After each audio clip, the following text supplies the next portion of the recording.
we're live. So this is Dystopia Unmasked. In difficult times, or as the Chinese used to say, I wish you to live in interesting times by which they meant nothing good for you.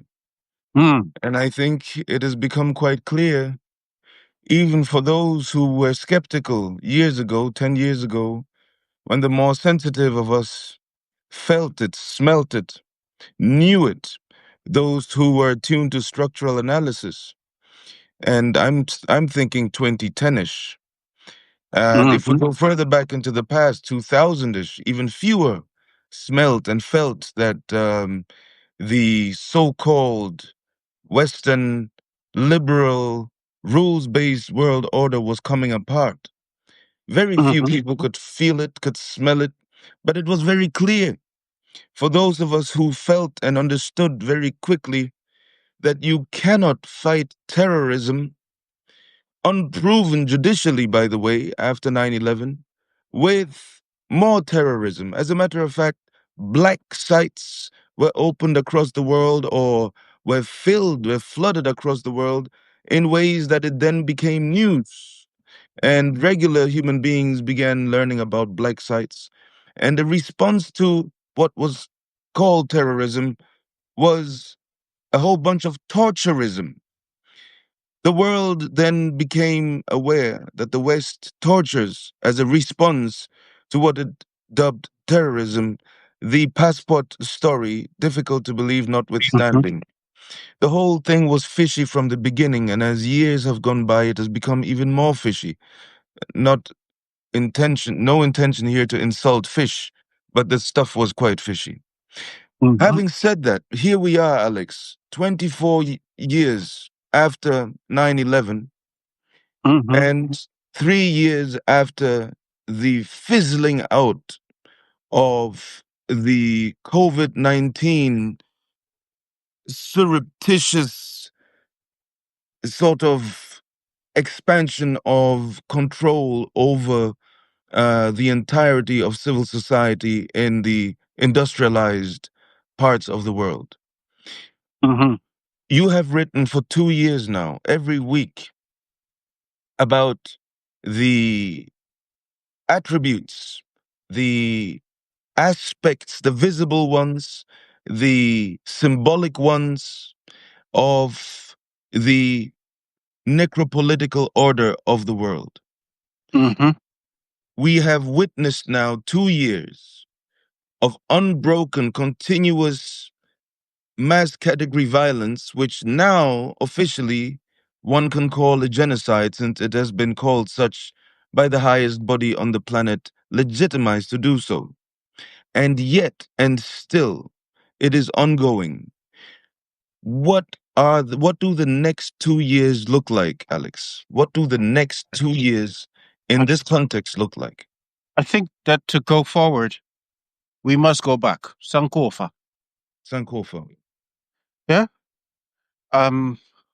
So the the reality is that what we have seen in the West has been the triumph of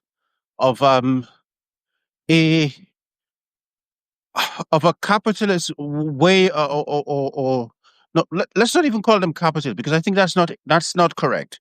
What we're seeing is that there is a business elite that has had socialism for itself and and and and the principles of what it calls capitalism for the poor. Okay, they Mhm. have to look after themselves, and so from about the late 80s, it became very clear that there was a wealth transfer occurring without the protection for the working classes. Okay. And what happened instead of addressing those things, instead of addressing those structural matters of their economies, what we saw was a doubling down on trickle down economics. Okay. And, but at the same time, the on the other part of the world, on the other side of the Iron Curtain, right?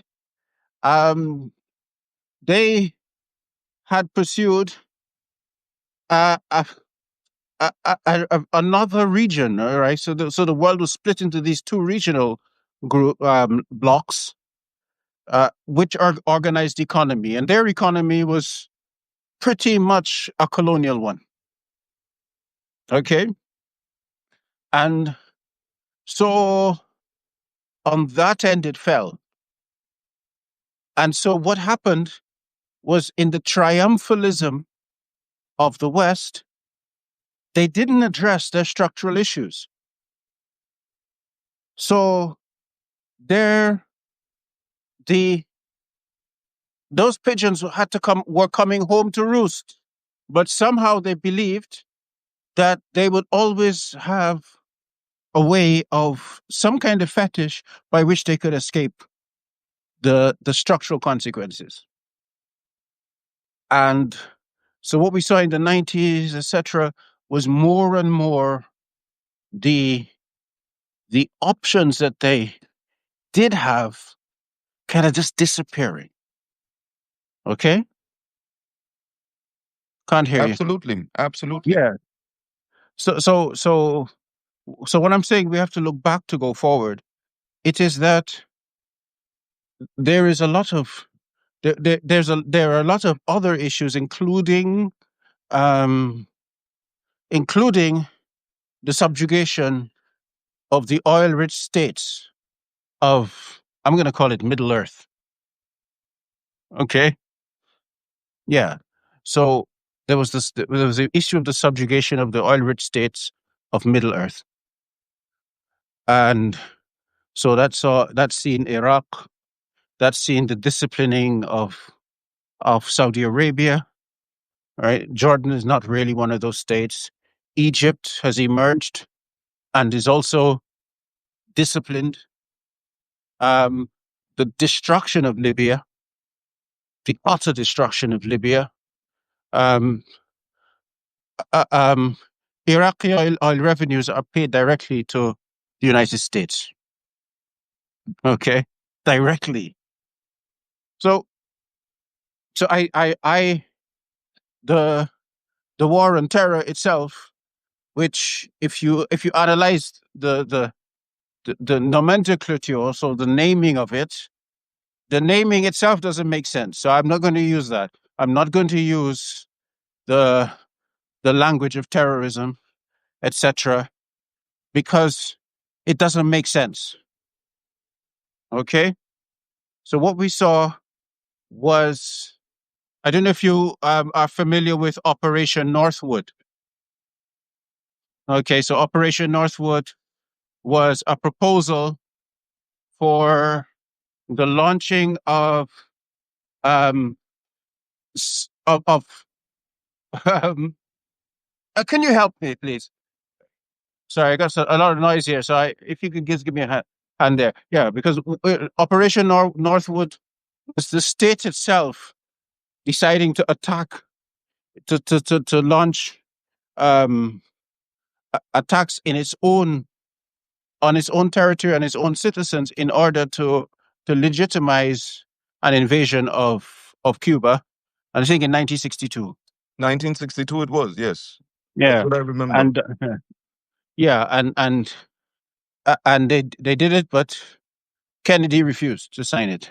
That's the point. And people say, well, I found out about Operation Northwoods and that conversation and that material when I was looking into what people consider to be the causes of his assassination. Mm-hmm. And that Yeah. particular issue is considered a major possibility because he went against an idea which, by the way, is now being tabled again as it pertains to reinvigorating the Monroe Doctrine as we Mm-hmm. speak right now with the ongoing plans of attacking Venezuela and the ongoing Well, assassinations. exactly. That's why I Right. went for Operation Northwood. Mm-hmm. Right. Mm-hmm.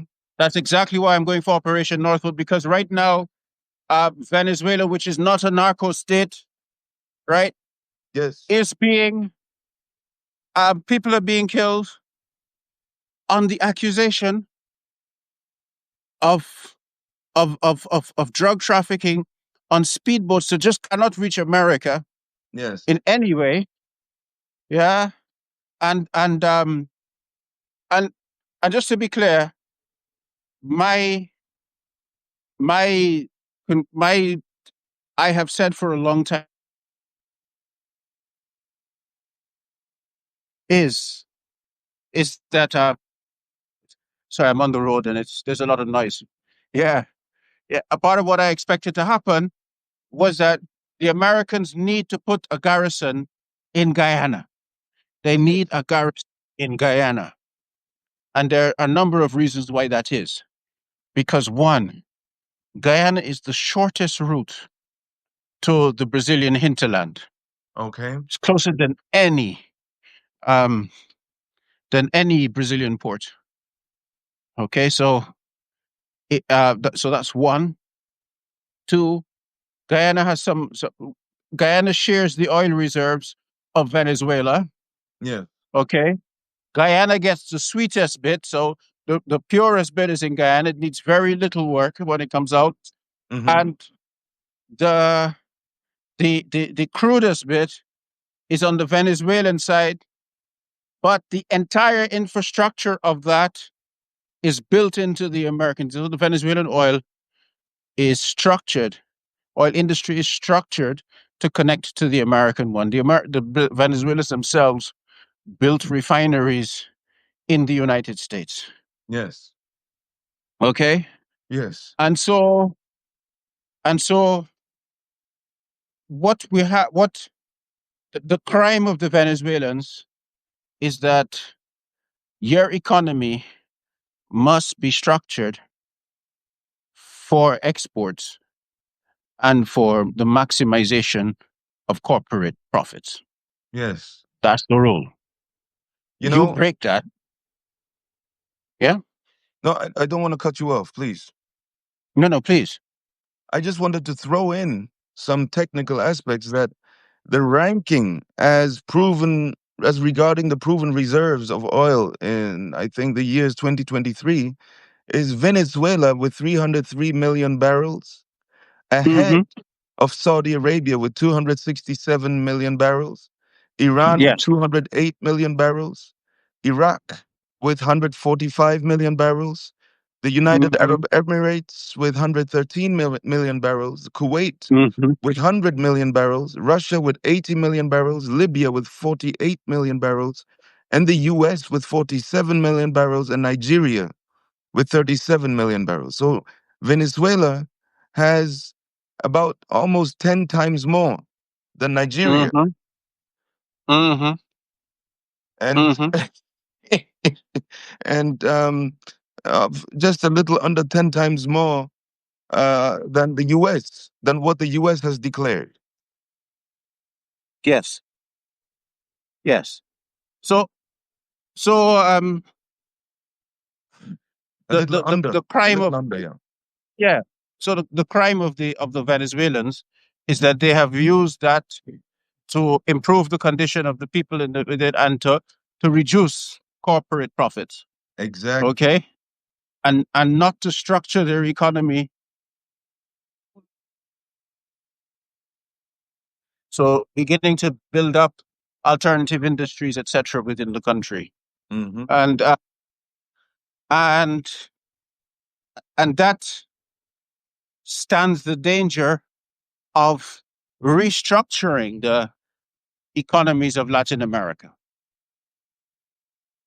right? Or the economic order of Latin America, and so Latin America must be a market for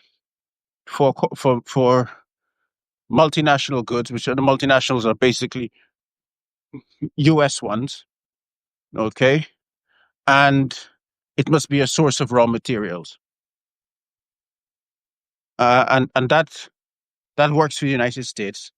Change to that order is not desirable. Yes. So at the end of the day, there's another aspect about Venezuela that I feel that the media doesn't pick up often enough, and that is Mm-hmm. the fact that society has pigmentocratic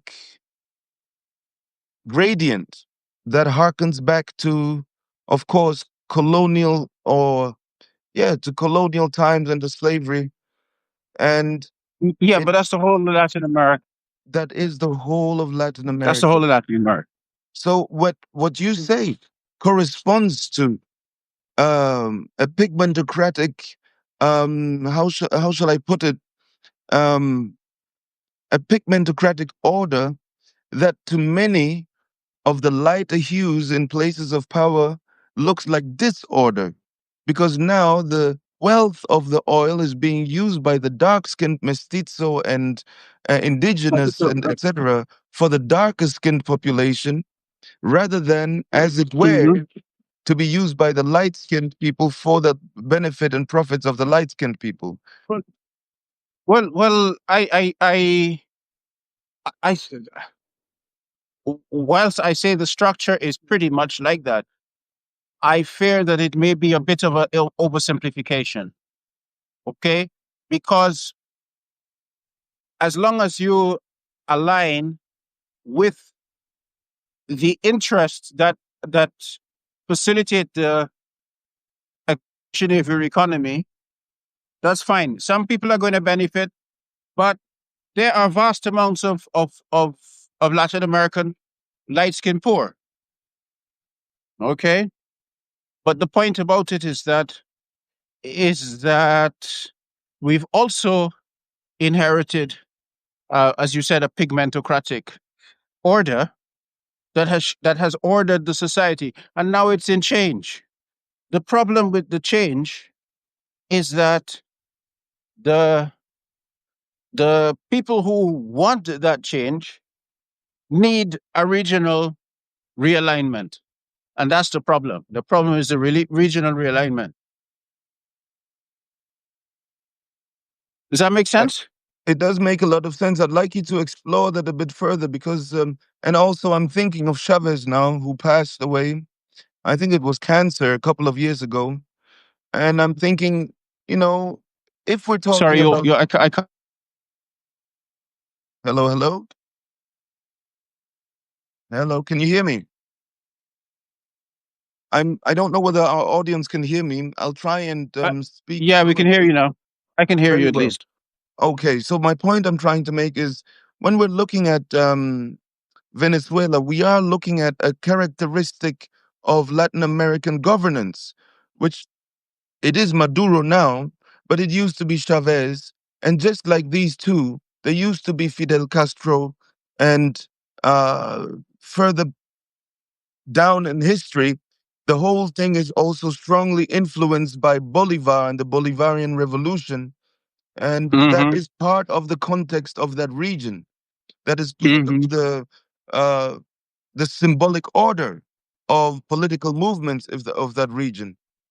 I Yeah. mean, does that play a role? What role would you assign to that in all of what is going on there? And not to be forgotten, of course, Che Guevara, Fidel Castro, and in Brazil, Lula, And don't forget Toussaint Louverture, and Toussaint who Louverture started it in all. Haiti.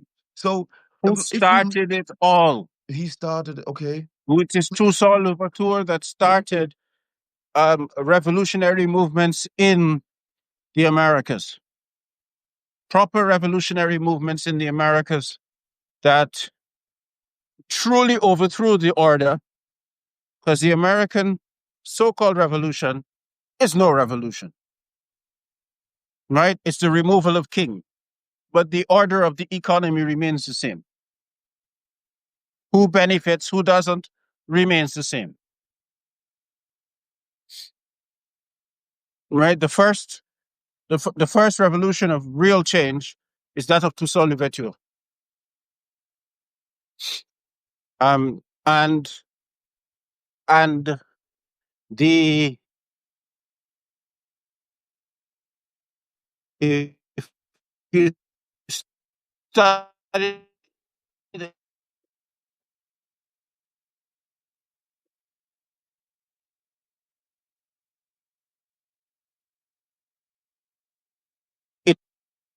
tells you The audio exactly is breaking up where I how, am. How is it for the audience?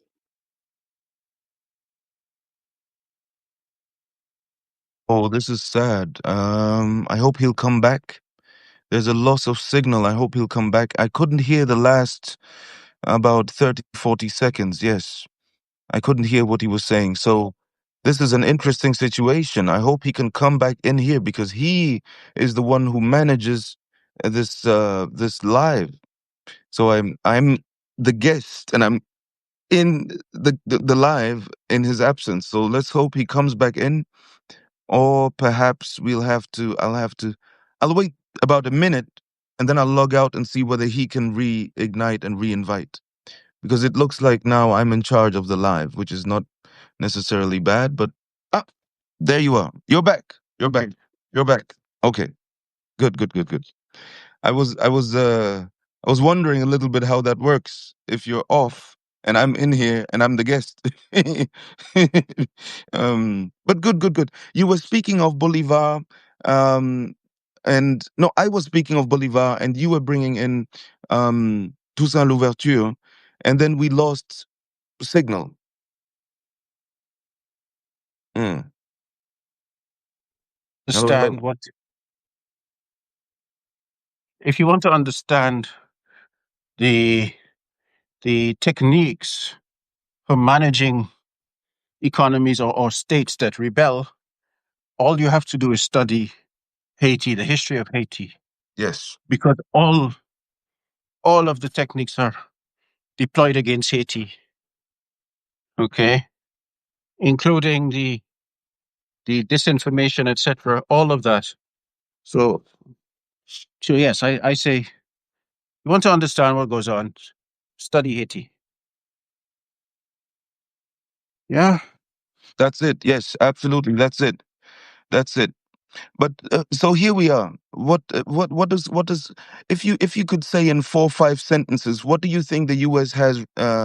Um, what are the plans? What are the U.S. plans for Latin America? And I say Latin America and the Caribbean in order not to pinpoint it to Venezuela. But if you were to look into the next 2 years, what moves would not surprise you?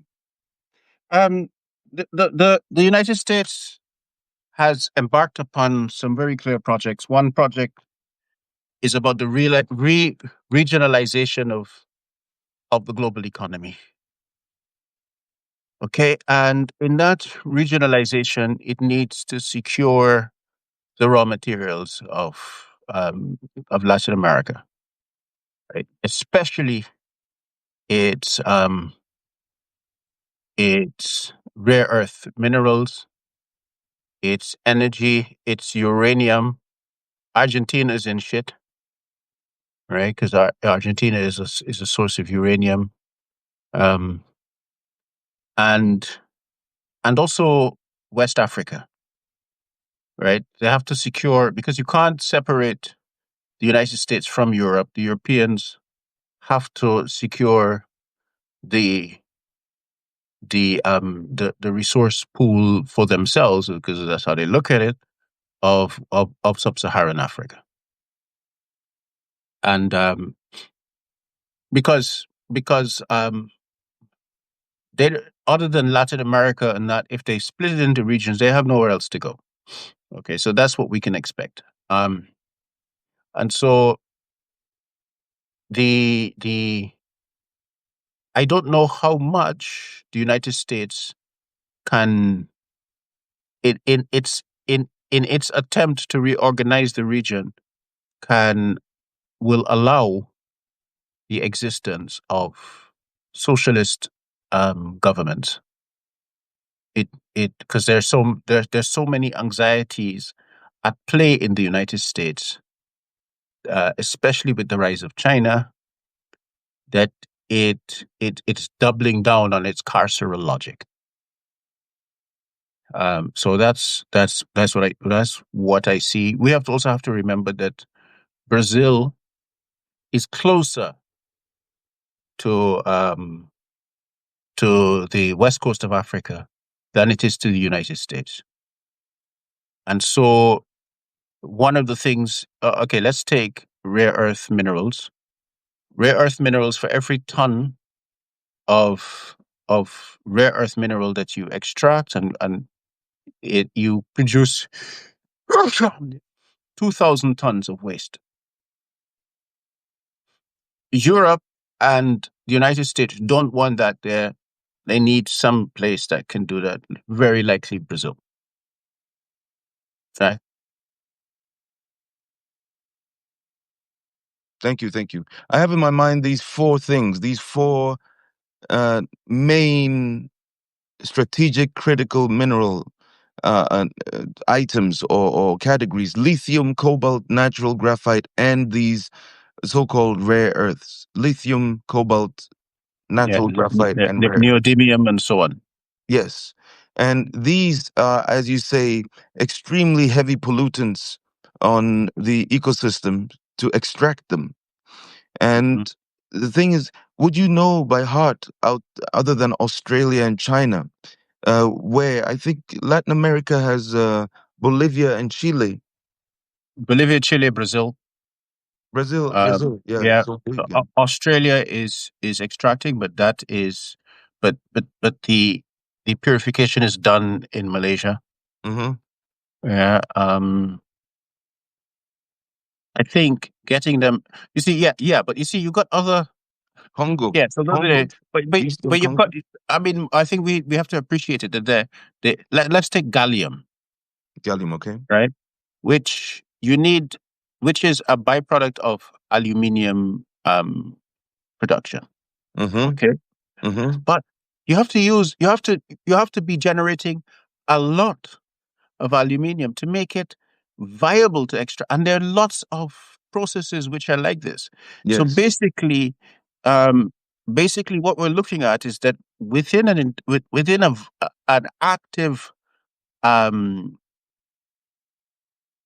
industrialized ecosystem, possibilities begin to appear that you could not imagine before, and then you find uses for them, right? yes, yes, And so that the the destruction of a European and American industrial ecosystem and and the loss of a stomach for the really messy work that is needed are, are these are these are structural hindrances. They don't they won't they just won't work because the kinds of connections that you have to make in terms to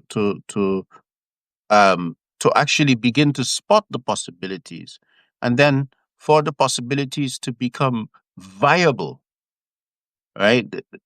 These need strategic spending from governments, right? Now the idea of that strategic spending being exported to Brazil for to produce metals that have military uses,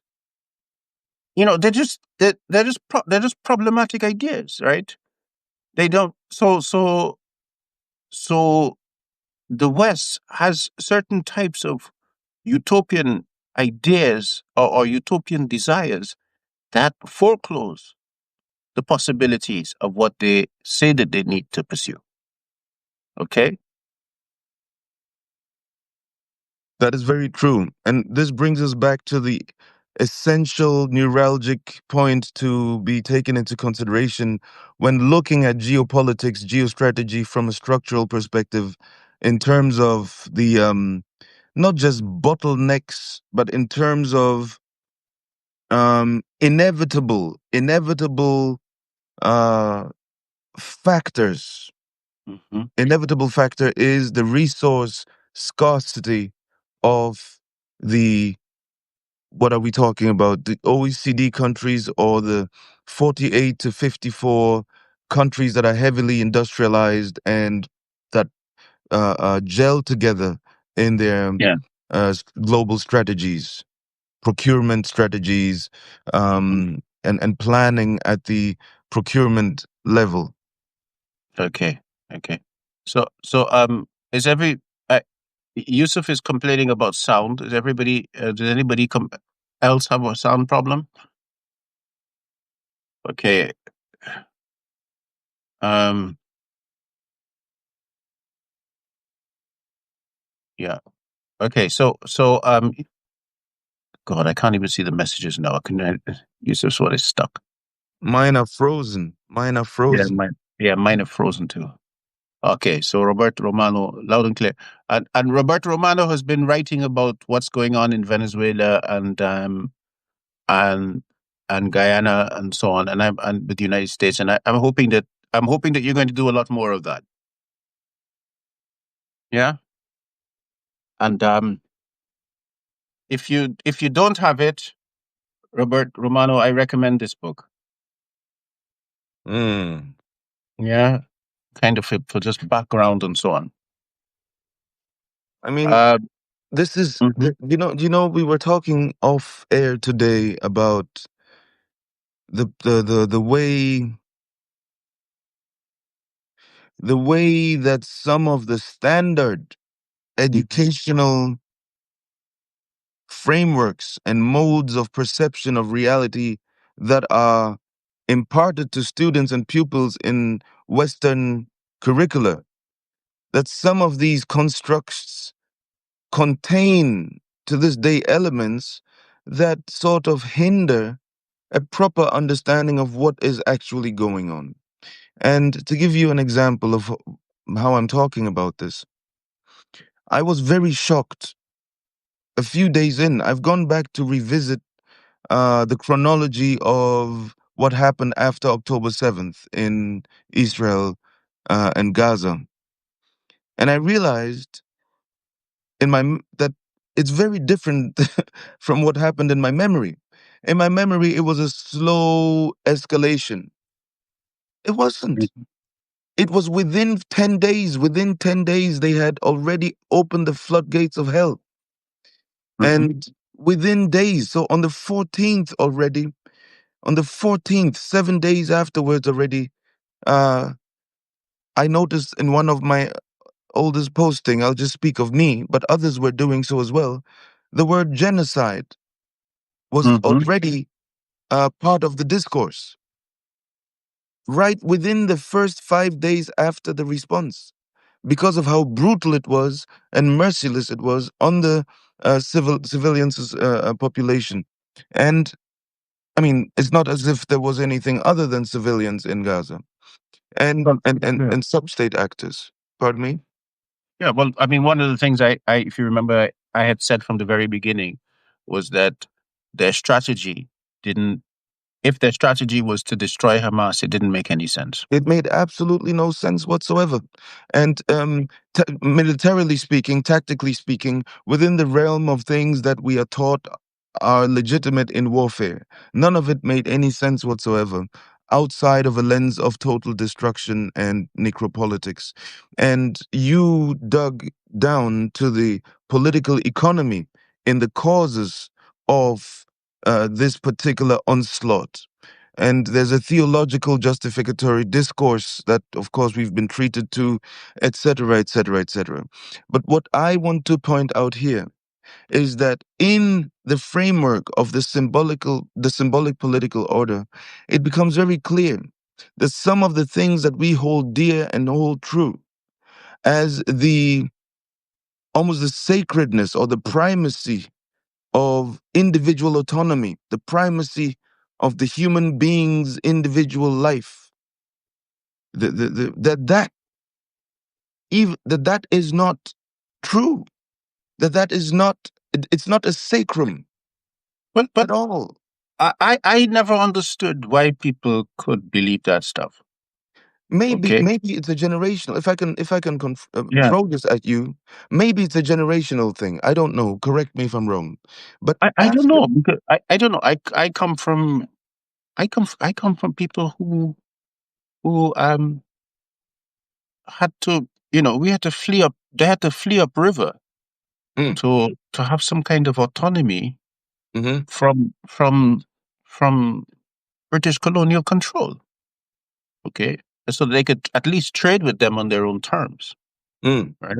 And to survive, Basically they understood that you you couldn't fight and win. So what you'd have to do is is is um is you have to be guerrillas, and you can trade, and you have to make them want to prefer to trade with you.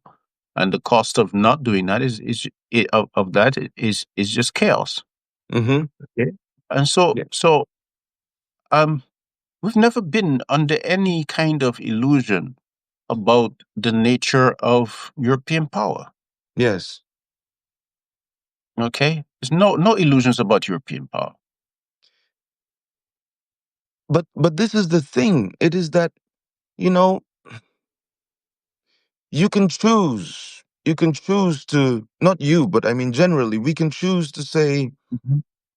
we've never really had a reason to believe in the discourse sold by Europeans about democracy, Mhm. human rights, and rule of law.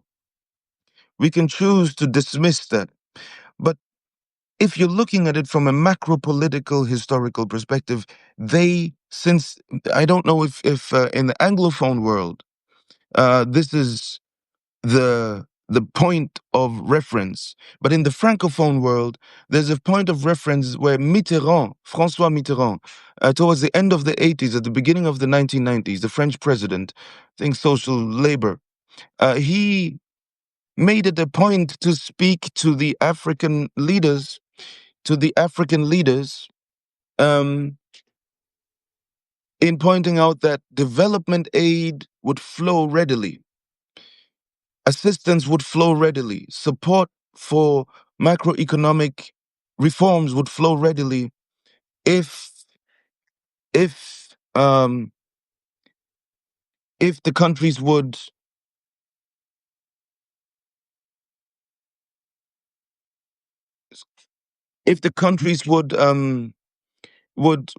adapt to democratization, if they would adapt to neoliberal sort of export policies more, Yeah, if they yeah, would but that's what they always, but that's the nature of the Europeans. The Europeans always welcome you into heaven.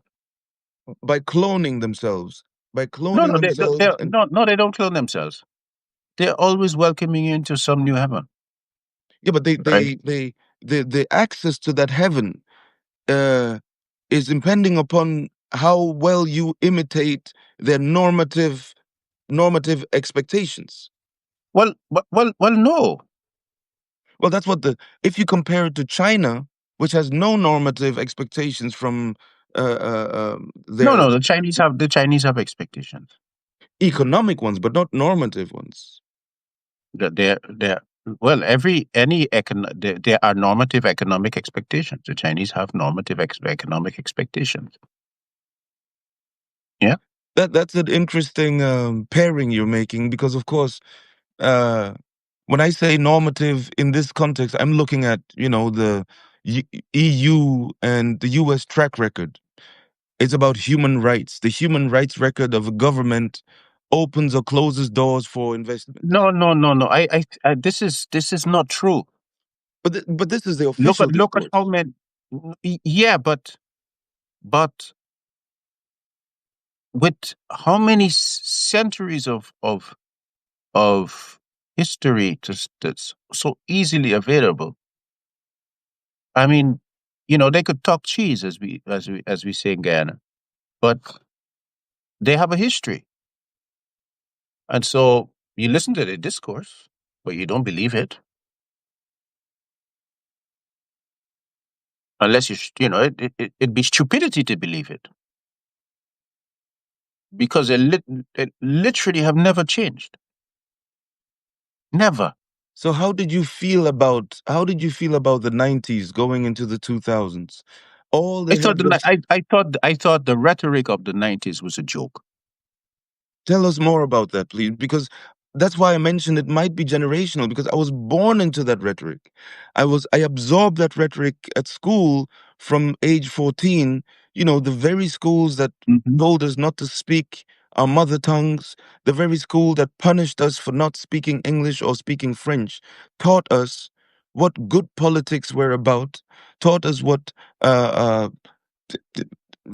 righteous politics were about, and there was nothing other. And one has to say, the the political education was all geared towards preparing bridgeheads to make the exploitation of these countries immediately compatible with the expectations of the West. So when you speak like this, it makes me wonder, from this perspective, you must have had this perspective uh, predating the 90s.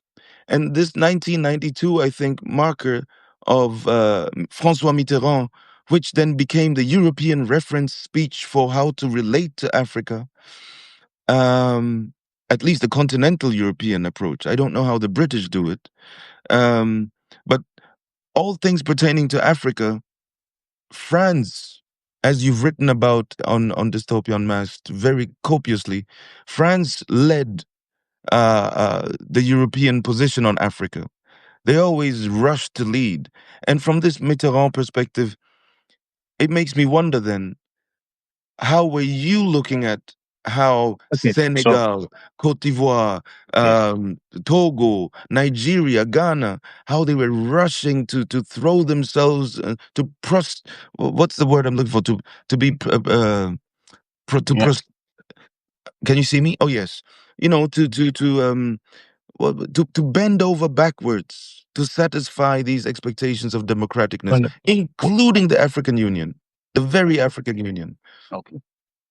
Um. Well, excuse me, in the 90s, it was the Organization of African Union. It only became the African Union in 2001, 2002-ish, if my memory is correct. Okay. So you're asking.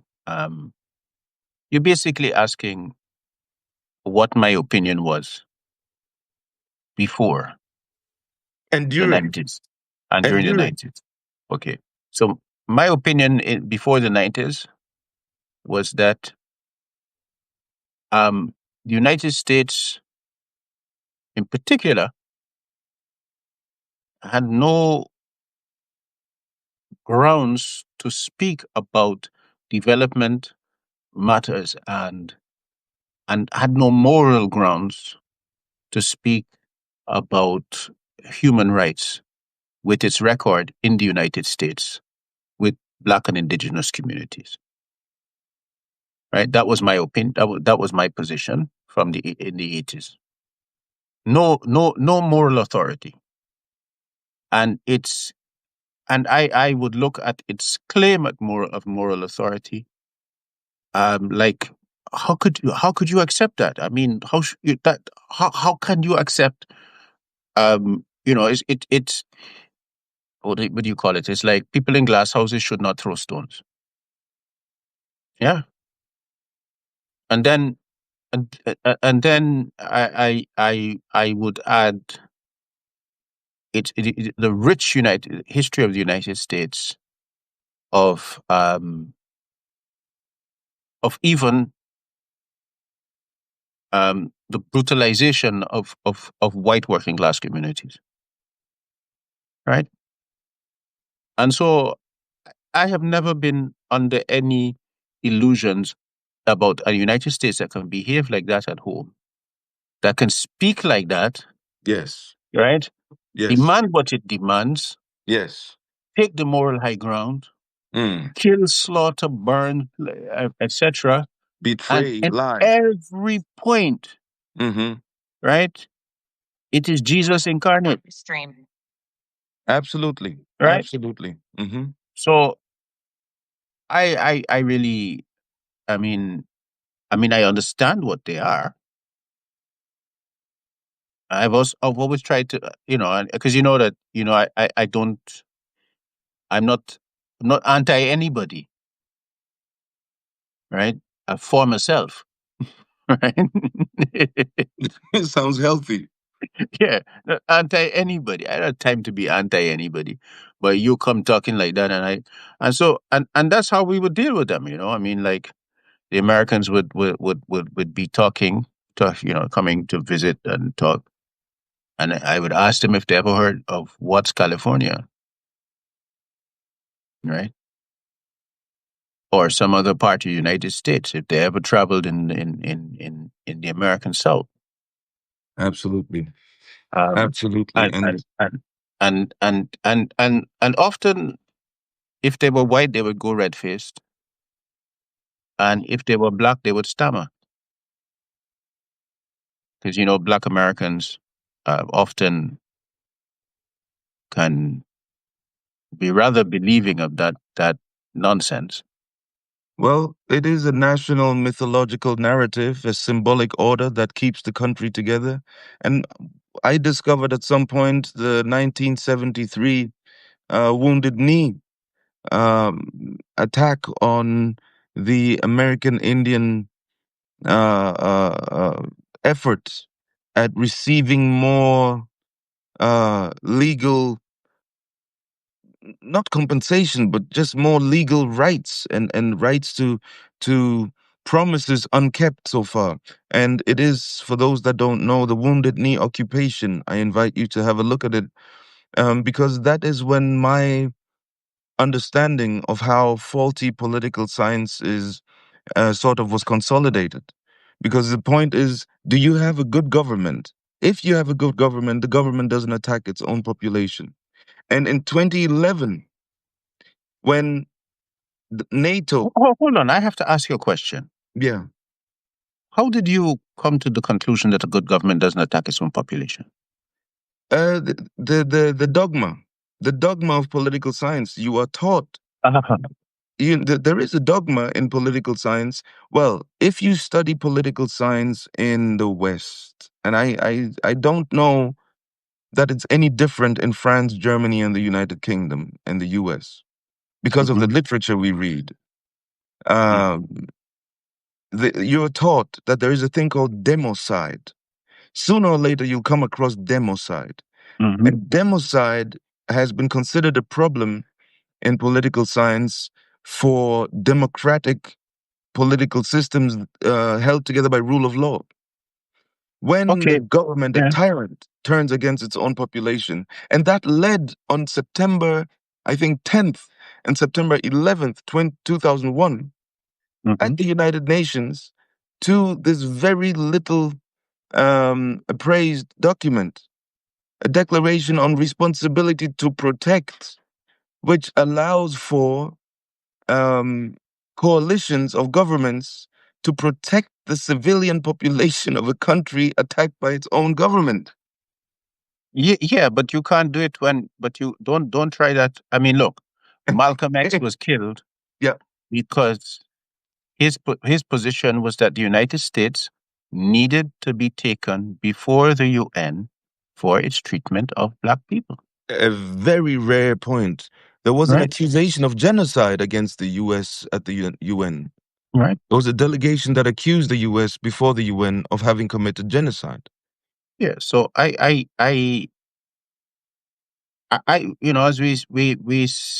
what you say, so now you have to take these things with a, s- not a teaspoon, but a pot spoon of salt, right? Because um, these the whole point of a centralized state is to maintain the unity of that state. And how does it do so when its citizens stand against its interest? It must have a monopoly of violence. So the whole the whole theory is lovely, right? But it doesn't align with the actual nature of the modern of the state itself. So that's all I would say. I wouldn't waste my time arguing against that. And I noticed I noticed that Robert Romano and a few other people are listing the the histories the sources of history for Haiti, and I've stayed out of that because I wanted to see what we have, and people know their shit, Not,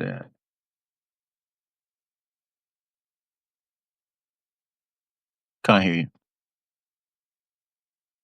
I just realized my mic was off. I turned my microphone off in the hope that it helps us save bandwidth. But what I'm trying to throw into the conversation now is, where do we stand in the conversation? I think that this Department of War is going to proactively expand to Venezuela what we've witnessed it do in what I see as an effort to catch up with the Wolfowitz doctrine, which sort of was revealed to be a document of intent, a document of intent of the United States towards the Middle East or West Asia, to be exact. And what that was, that document, this Wolfowitz doctrine, was an effort, if I remember correctly, and it's so pertinent that the fact that I never hear about it in the public discourse upsets me personally. This document was revealed, I think, in 1992, either by the Washington Post or Financial Times. I think it was Washington Post, and it was talking about the primacy of the United States in the world had to be established in West Asia in such a way that uh, neither China nor Russia could spill over into that region. Mm-mm. That the region would have to be occupied, and the resources of the region would have to be unilaterally seized in order to keep a hand on it. And if we think about it, just the same as with Israel today, this whole conversation about there's a ceasefire, there's a peace prospect, is absurd and nonsensical the moment you have the larger picture in mind of where does Israel see itself in 10 years, in 15 years, in 20 years, in 50 years. The goal being pursued by that macro political entity requires the entire annihilation and destruction and reduction and decimation of anyone of Palestinian nationality, ethnicity. I don't know. You're beginning to sound anti-Semitic. This is but uh, the Wolfowitz doctrine was revealed in 1992. The things that are happening now are the things that the Wolfowitz doctrine wanted to do. A government, a state operates in 20, 25, 30, 50-year plans. It is such a giant behemoth. When it takes a step in between the intention and the step taken is 25 years. And it drags the whole of humanity with it. Macro political structures like governments and states, macro political structures like states driven by governments, which are themselves driven by transnational corporations, take steps that last 25 years. And then the foot comes crashing down on Gaza, rum. And the next foot comes crashing down on Libya, rum. And on Syria, rum. And now this giant starts, you know, what's the word to use? And what happens when China starts moving? Because China has been very smooth, weaving connections, investing in infrastructure.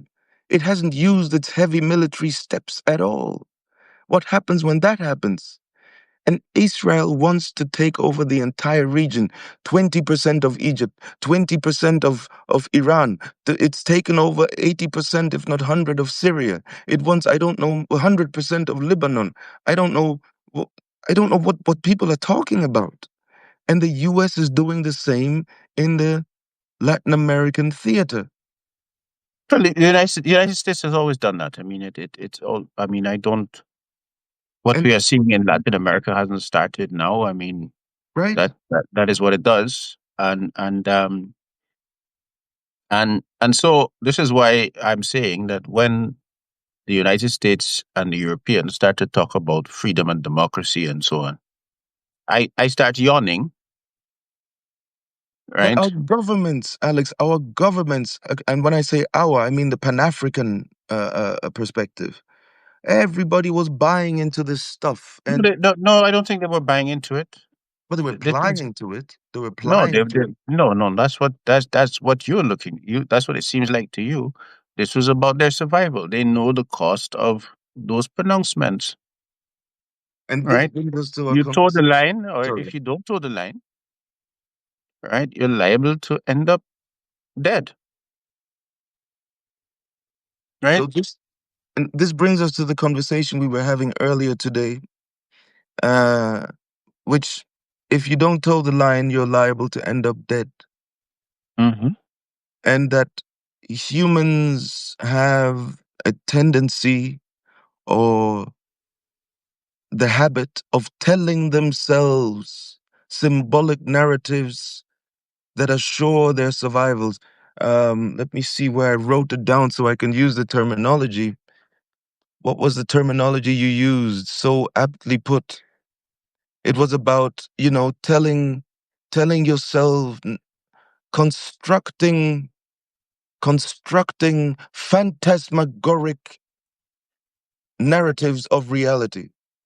You But construct a symbolic narrative of reality in which you can make yourself comfortable because otherwise you have to face the telos, the mm, telos of reality. mm. So, Alex, what you're telling me is, and I don't like it. I don't like it one bit. And we have to talk about this. We have Yeah, to talk about but it is but this is this is the political. It's not based upon what you like. yes. Who But gives a this damn about what you like, in this right? moment I'm being personal. I'm being personal. My Mm-hmm. personal opinion is I don't like this fact about reality because what I'm taking away from this conversation is I was born into a world that was structurally, I want to use the word determined. Mm-hmm. And the structural, bitte, mach mal das Licht an, bitte. Um, the structural determination, predetermination of the way the world is set up, thank you, Mm-hmm. leaves me without any options other than resistance or or what? Or being Okay. so it's either Lumumba, you get killed and then you get Okay. dissolved in acid. Okay. So this is why I say sorry, but let me let you finish. My apologies. No, but it's. I feel like the structural deterministic perspective says if you resist, you will die, and otherwise make yourself comfortable in the show. You just join the show, make yourself comfortable. Okay, so my position is that this is the political and this is the strategic. And so it is not based upon what you like. It is a being based upon being able to read the runes and position yourself in the best interest of your people at the time. Okay? And and um and how you feel about it, right, is not an ethic that is useful or that is or is not an ethic that is that should be really admissible in the kind of pol, pol, in the kind of political in terms of the strategic needs of our time. Okay. um and I was giving you an example of like my own family history where people they some of them would have escaped from plantations, etc. And they moved upriver. They married into the Indians, and they were trading on the river.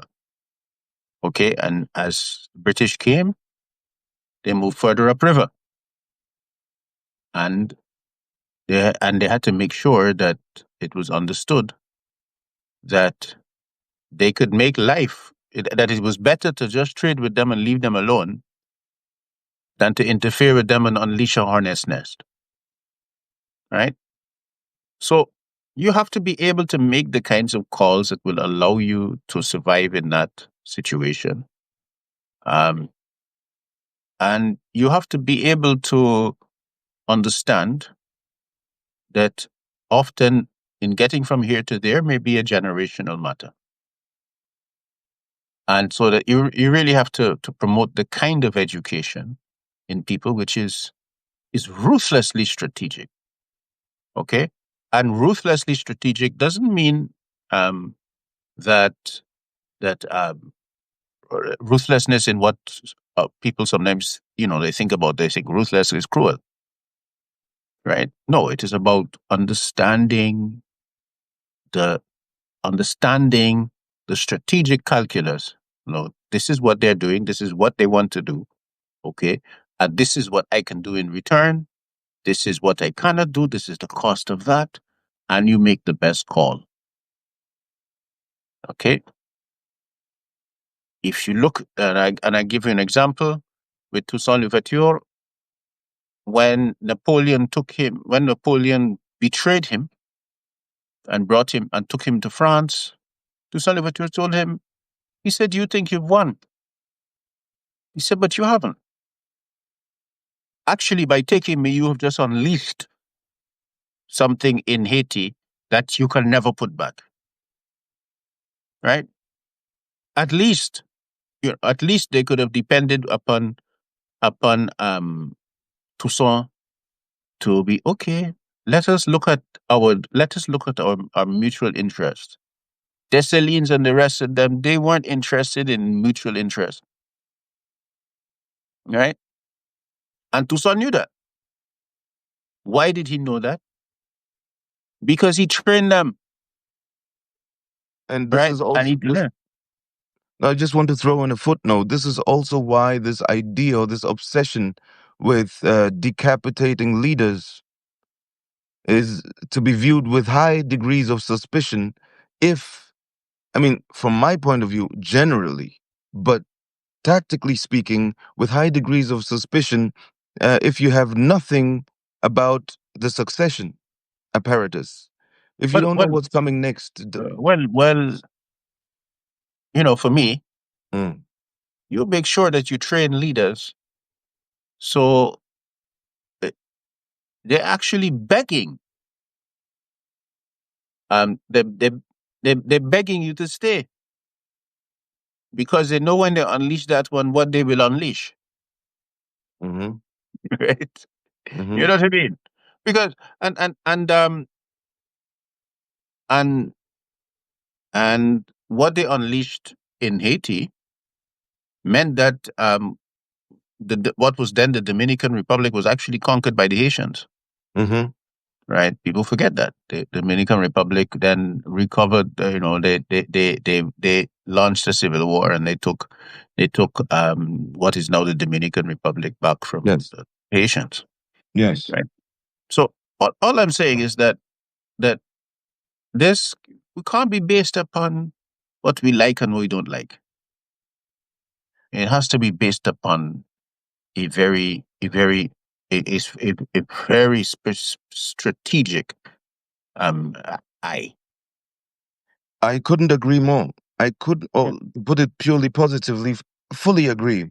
Because, of course, then, but coincidentally, um, tactical strategic planning might Mhm. also fall within or without one's emotive preferences. You know, No, you I'm saying to you that if you are making those decisions based upon your emotions, you will then fail. then no, then you should not be a leader, Uh, and I, I you should not train leaders.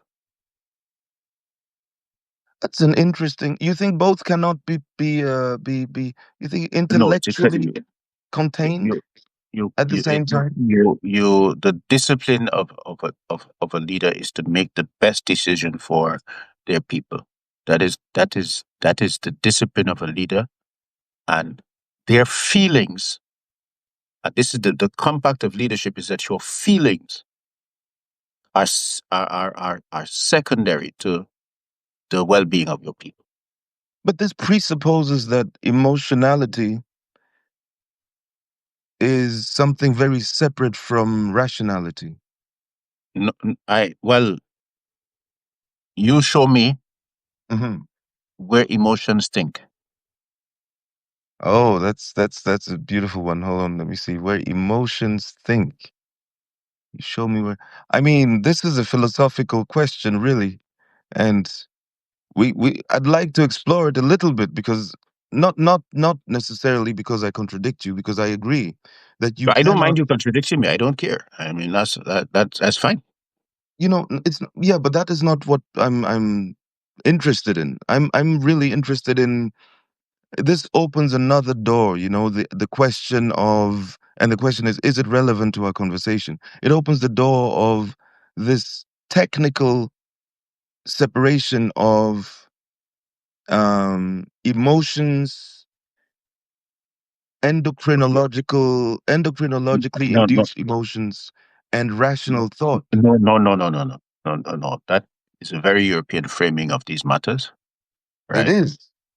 I'm saying that we have feelings, how I feel about something. So I may look at it, and my Mm-hmm. feelings is I don't like that, Mm-hmm. right? I don't Mm-hmm. like that, and I have my reasons for not liking that. And I'm saying that your likes and dislikes Mm-hmm. have nothing to do with the the political interest of your people. If your likes and dislikes are the basis of your political leadership or your training of political leadership, then that space is not for you. I agree with that. You see, I agree. I think there are two levels in this conversation. Mhm. If an individual, a public servant, centers themselves, is solipsistic, like a Trump, for example, if you center your individual interest as the parameter of decision making, Mhm. you will crush and crash your society. But if you have the national interest or the collective interest at heart, and that is the sentence that gives it away. If you have the national interest at heart, the sentence gives it away. There is that conjunction. Okay, so you're talking about national interest. You notice I don't use those words. Well, um, let You me know, let you and know. I'll give you an example. I don't use Yes. I don't use those words, right? Mm, I use the words the interest of your people, okay. right? I wasn't aware. I think there's Yeah, something, this is going to be interesting. I'm listening. yeah. I talk about the interest of people, Hmm. right? I may talk about ecosystems. I agree with that. Yes, yes, yes. Hmm. Um, but there are public servants, but that's fine. That's the state. But my interest is in who serves people, their people. Okay, and because as when I did that art, beyond the post colony, Oh, yes. Hmm. right? My argument is that when you adopt the ontology of the ontology of the state comes with its foreclosures and its disavowals. It comes with its own logic, right? And I can't hear you. No, I'm listening to you, first of all. I'm listening very well. No, And I'm I'm done. I looking mean, for the it comes article. with it comes with its own. It comes with its rationale and its logic. And so often, what you will think is that you are thinking, but you are not thinking. You are orchestrating your way through the theatrical possibilities left within the script of the ontology of the nation state.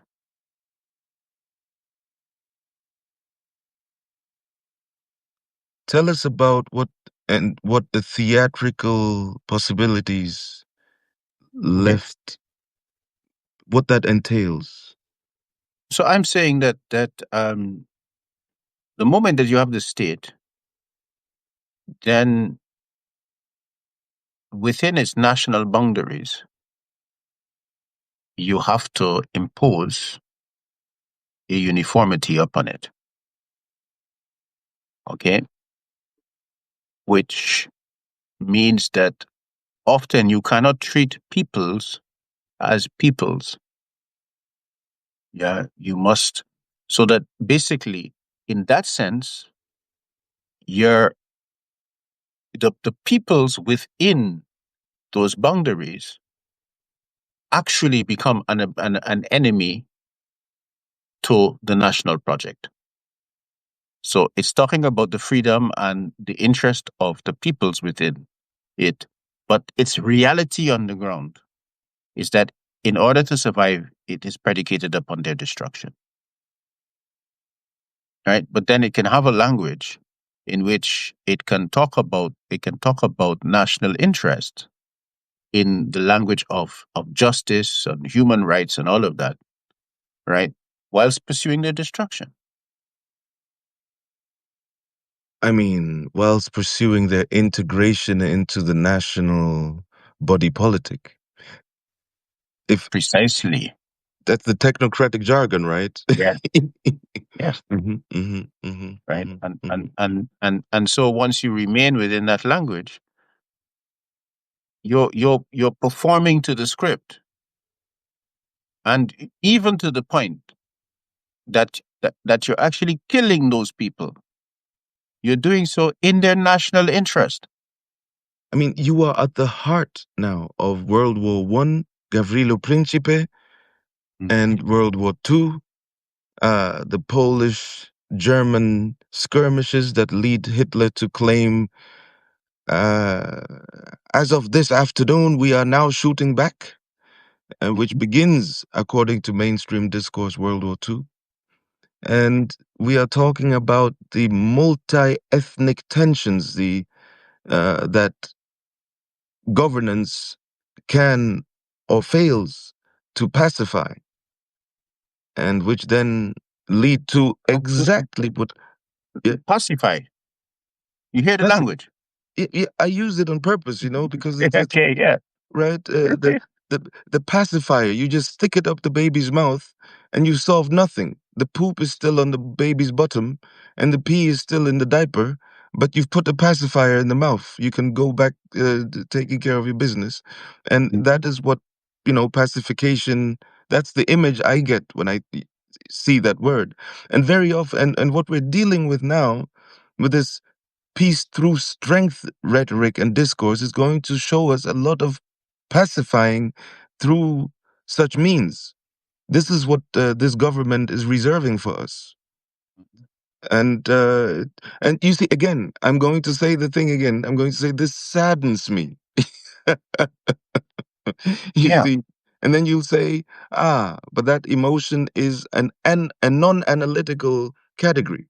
No, that's not my point. My point is that if you are involved in the strategic and the political, right, Mm-hmm. of Mm-hmm. analysis, Mm-hmm. that one of the disciplines that you have is that you have to understand that these are my feelings Oh yes, and this is absolutely. the analysis. Okay. Ah, And I don't like that. mm-hmm. And this is uncomfortable, but these are my feelings. Mine, exactly.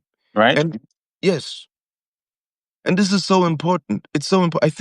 I think what is going on here, and this is sort of a me problem that I'd like to throw in, is that this was something that I had to struggle to come by, you know, because in academia, you were taught exactly what you're teaching me now, right? You were taught that you have to be dispassionate.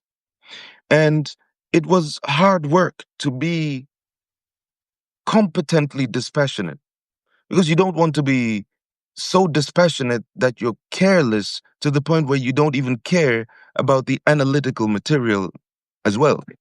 Okay. Oh, just a second point. I'm listening. I'm listening. I'm listening. Um, But then I came across so the first 2 3 years in academia, you sort of acquire this way of looking at issues, which contains, for example, writing essays without the first person, without including yourself as a subject. This is art form of writing 30, 50, 60 pages without ever saying, in my opinion, in my view, I think, I believe. You just write the situation as it unfolds, indicates that. And you pretend you never wrote the paper, but there it is, 60 pages, you wrote it. There's no author. The author is just a name at the bottom. But Mhm. the entire paper is void of human agency or human, you know, uh, presence in it. And it's an art form. But then, when the Iraq War began, 2003, I had a shock because I was walking down the hall with one of my other assistants to the prof, and I said to him, I think we have to somehow integrate into the class we're teaching that the way things are going to unfold in Iraq is not okay. And then the senior research assistant looked at me and said, what do you mean? That's not part of our job. And I said, yeah, but there's going to be human rights calamities if George Bush attacks. If they attack Iraq, they're going to kill civilians. They're going to be all types of. This is normatively problematic. There's no foundation in international law for that. And there are going to be casualties among civilians. And he looked at me and he said, that is not our job. Our job is not to care about the civilians and their emotions and all of that. You're being. And then I said, hold on. I think it's legitimate to express explicitly that you, as an analyst, find these things reprehensible while expressing the analytical findings to the public, to the students. And I think once you make it explicit, once you can separate the two and make it explicit, these are my views Okay. on this matter. Okay. I'm listening. I'm listening. If you can make it explicit that these are my views on the matter, but this is the matter, here are my views, there's the matter, and they're separate, you are doing the job professionally. And I like to illustrate it with the example of a doctor conducting an operation. You may I, not I think like. you have a category error. I'm open to learning and adjusting, but here's the example that illustrates what I'm trying to share. Here I am. I'm a doctor. At a clinic, I operate on visceral accidents, and a patient is brought in with an open tummy, and there's poop all over the open laceration. And I hate poop. I don't want to have anything to do with with the outpour of feces from the intestines from the wound. But here I am. I'm the only one who knows how to clean this wound and stitch it together and give this patient a chance at surviving this ordeal. What do? I cannot deny that the stench coming from the open intestines is unbearable, but I still have my professional know how that I have to apply and I have to get through this. This is how I see it. No, and I agree with that completely. Mm. But I think your category error Hmm. is not realizing Mm. what the purpose of the university is. Oh, I concede. I gladly concede your observation to your observation. Yes, absolutely. Oh, yes. Please Right. continue. No, that's the problem. The university, purpose of the university. The universities take a lot of money to and resources to run, and so um, the analysis must serve those who can pay. This, So, this, so just like the lovely rhetoric about Mm. human rights and freedom and all of that that is often used um, very selectively, Mm-hmm. um, because for many of the American and European working classes, their human rights to um, a fair wage and good living conditions Mm-hmm. have been consistently neglected. Mm-hmm. Okay, Mm-hmm. not so much in Germany and Switzerland, which are ruthless on maintaining those standards, right? Yes. Uh, Yes. Yes.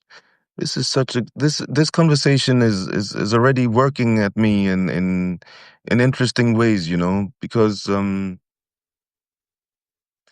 you know, the last 2 years have revealed the what do you call it in your papers? I love that expression so much. It'll come to me. It'll come to me. The mirroring within the individual of the macro political order. When an individual is highly compatible with anything that the system is doing, mhm. which guarantees success for that individual. You called it the I don't know why I always have to look for Like that. symbolic castration. Um that is one aspect of it, but the other one was it'll come to me, just give me a second. Fraction. I mean, one of the things I talk about is are fractal identities. That's thank But you. That's but where I but was fractal going. identities I'm talking about is the way that all systems structure the demographics and power. Yes. Yeah. And I was thinking of the Mendelssohnian fractals, but I Hmm. wasn't getting to the fractal identity point that you made, which is within a political macro cosm, within a political macrocosm, individual biographies will be more or less attuned to the a symbolic narrative, to the master narrative of that political macrocosm. And the more attuned you are with it, the less the system will be threatened by decisions you make. And the Yeah. less you are attuned to it, the more you might end up being Yahya Sinwar, or the more you might end up being Che Guevara, or the more you might end up being Malcolm X, or the more you might end up being uh, um, Yeah. Mandela. But remember that the problem of Che Guevara and Malcolm X is that they could see the nature of what they face. The part of what it is that what is unbearable for the system is that you see it. Come again. Part of what is unbearable for the Bearable in system. the system is that you see it. You're going to have to deepen that a little because I think there's more there than meets the ear. No, when I say that you see it, I mean that you see what it wants, its nature, and you see past its rhetoric, right? Hmm. That you can unveil it. The system does not like that, right? Because power is made bearable by the fantasies that we can have about it in its inevitability, in its inherent goodness, right? You know what the rapper in me is yearning to scream now. What's that? Bars. Power is made bearable by the fantasies that we construct about it. Power is made bearable by the fantasies that we construct about it. And the crumbling, let's talk about the fragmentation of these fantasies we construct. So l- l- experience breaks fantasy. I see now there's something popped up on the screen. So my chat is moving again. Oh, good. Experience, Yusuf says, experience breaks fantasy. Yes, Experience breaks the fantasy. real breaks fantasy. But the You know, there's another expression that's coming to mind: the normative power of the factual. The fan. So Not, the no, no, no, no. What's factual? but the experience. So the university, the professor, the hoops that the university has set up that you have to jump through to get the degree are very factual. Okay. Well, you So don't why jump couldn't you through, talk up? So if they were, why couldn't you talk about Iraq? but that's the point. So So yeah, so why was that the kind of fact that you could not produce? yeah, but what do we do with that tension? What do we do with that particular tension? Forget the So no, no, no, no. Don't complicate it first. You mm, can look at it first, but first of mhm. all, you have to identify the fact that if certain facts are admissible and certain facts are not, how factual is it? What decides what facts are admissible and what are not? What's the answer to that question? I don't know. You tell me. Oh, what decides? What decides which parts of reality are admissible and which not? Well, the governing discourse. The Is it fantasy. just the governing discourse? Is it just the governing discourse? Well, the cultural hegemony. I think Gramsci would say the cultural hegemony. Yeah, I would accept that. I would accept that. Yes, there's a But cultural hegemony. but where are they rooted? Where are the strains of that discourse rooted? Well, that's why I went. I it was from I had gone to Gramsci first, Hmm. and it was my study of Gramsci that led me to Lacan. Mm, Right, I realized that that was not sufficient. mm. I was dealing with something, and that was not sufficient to explain what I was seeing. You know, this conversation about the sources, the foundations, the fundaments of of the fantasy is quite a dangerous conversation Exactly. because then you Why? start seeing things that the powers that be don't go there. This is not for you to talk about. And let us, I mean, let us be explicit about some of them. But I even go. Let's talk about. Let's not talk about terms like the powers that be. Let's talk about elites, maybe, Mm-hmm, mm-hmm, right? mm-hmm, mm-hmm. Because there are certain types of languages which, in their structure, posit that there must be something that has inevitability and ongoingness. So that so um and yes, ongoingness, right? The word state is one such thing. Yeah, yeah. So I think that often we have to really call out the contingency of things in a way that doesn't that does not allow us to, in order for us to be comfortable about our own anxieties about the nature of power and the nature of chaos and the need to believe that somebody somewhere knows, right?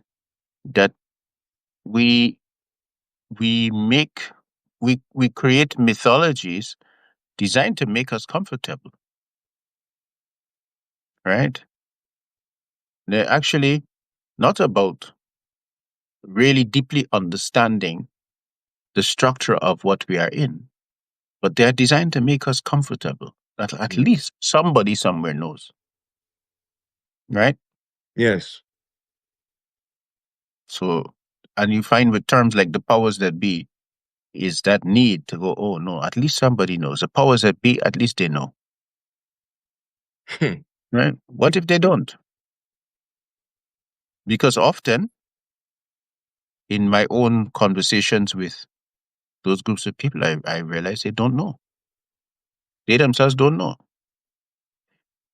They're flying off the seat of their pants. right? And yes, and there are some things that are very subtle. Recently Donald Trump was asked about Venezuela and his killing of, oh well, the killing of these people on boats. Mm-hmm. And he just, as is his typical style, blurted out the inadmissible, the unsayable, the Mm-hmm. unspeakable. Mm-hmm. We are going to kill people and they are going to die. Uh, if these people are bringing drugs into the country, we will kill them and they will be dead. People die when you kill them. Something to the, something, some kind Well, of matter. that is a statement of immense philosophical import. Yeah, if you I kill mean, people, they die. I mean, that's the point. Yeah. but what I heard there was a natural, unquestioned, forget the word natural, an unquestioned disposability, expendability of human life. But Uh, that's what but that's precisely my point when I'm talking about the United States and its yes, own fractal structure, yes. right? There are some people who they are actually meant to die, right? They don't deserve more; they deserve less. And if you begin to restructure the economy so that they get more, they're not supposed to get it. How dare they? But you see, but this is something that it's not written anywhere. It's not written anywhere that human life can be But considered. why do you need it to be written? I'm actually trying to say that the powers that be do not necessarily question this a priori worldview constituent of their worldview. Well, Life is expendable why would they do that? Why do they have to do that? Why do you expect them to do it? because it's part of the fantasy discourse they teach at academia. Yeah, but what does that tell? What does the fantasy discourse tell you?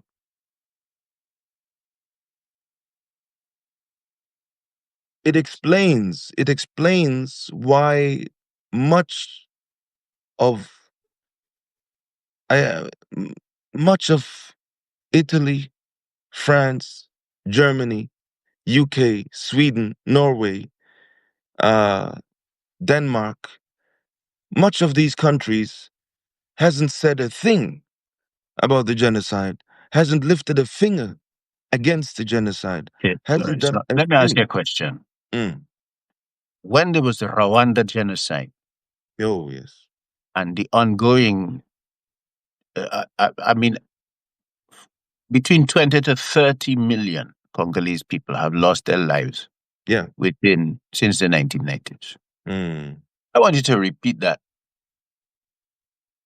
right? 20 to Because 30 they million. even repeat it, but it's a number that it doesn't matter. Congolese people do not matter, right? The Sudan I was just is about to say. presently amidst a genocide, I was just about to say. right? The Sudanese do not matter. Yes. Understand that they are Sudanese, they are dispensable, Yes. right? That's Just something. like, just like the American police force Mm. can kill black people. And, since, I mean, it's the ongoing libidinal repetition in the United States. It just goes Yes. on. The Ku Klux Klan, the this, the that. It Mm-hmm. has the same basic form, right? Even, I mean, sometimes even black people are involved in it. Mm-hmm. But, Mm-hmm. but the point is that they're dispensable, right? They are expected to die. That is the essence of Mbembe's necropolitical Political. contribution, Yes. right? That you have to basically you have to stop dealing the with the mythology and start engaging with what they actually do. Mm-hmm. Yeah. Yes. And that is the genius of what Akili Mbembe has given us. And it is Yeah. absolute genius. Yes. Yeah. And it changes how we talk about, yes. Yeah. Yeah. Yeah. Look at that. Mm-hmm. Mm-hmm. Mm-hmm. Right. This and so you have to understand that when an actor comes with all of their arguments and talks about human rights, just go sit down, look at look at look at what has happened, look at how it happens, look at what they do. You listen to them, you smile, and whatever they say, it's fine. But what they do, that is what you base what you do on, and that is why I keep saying that it is not it it is not a leader who cannot base what they understand of an actor from what the actor does rather than what the actor says Mm, mm, mm. is Naive. I think my father would call them a jackass. Mm, mm. Right. Yes, that is. I think that is a very that's an entry point requirement into political analysis. The distance between the declaratory and the empirical. And I used to have I'd have to remember. I used to have a sort of a small classification of rationale for the doctrinary declaratory decisions Mm-hmm. and the practical and the discrepancy between the No, rationale and the declaratory positions and the practical empirical. don't even waste your time. Mm. Basically, the reason why I developed psychopolitics Hmm. is what what the actor comes and tells you in their declarations is their fantasy. Their fantasy tells you a lot about how their vision of themselves and their Mm. vision of the world is organized, Hmm. right? Hmm. Hmm. Then look at the libidinal compulsions, what are repeated, what things will never change and will even contradict their fantasy, and that they will find ways of explaining it away so that it does not change, right? So that now you have to move to not actually dealing with the actor in a manner which is deeply moral, right? Were they being good or not? To being okay, how do I read your strategic intent? What do you actually want? And what are you going to do to get it? Exactly. What Right? are you That's going to more do to get important. it? Yes, that is more important You for see, leadership than any of those kinds of, I mean, Protestant type justifications of of why it is or whatever. Right? this is why this lands on those two terms that sometimes it's surprising to me that some of the conversations we have are mirror images of the paradigms of those crazy security paranoid security analysts, because now we're talking about capability and intent. Mm, What is your intention? What is your capability? And intention is defined positively and negatively. This I mhm, want, this I don't want, and my capability determines what I'm willing to do, capable of doing to get it. mhm. Yeah. But the value added of psychopolitics in light of the intent capability uh, perspective, what would you say is the value added there? Um, I don't know. I mean, the point is that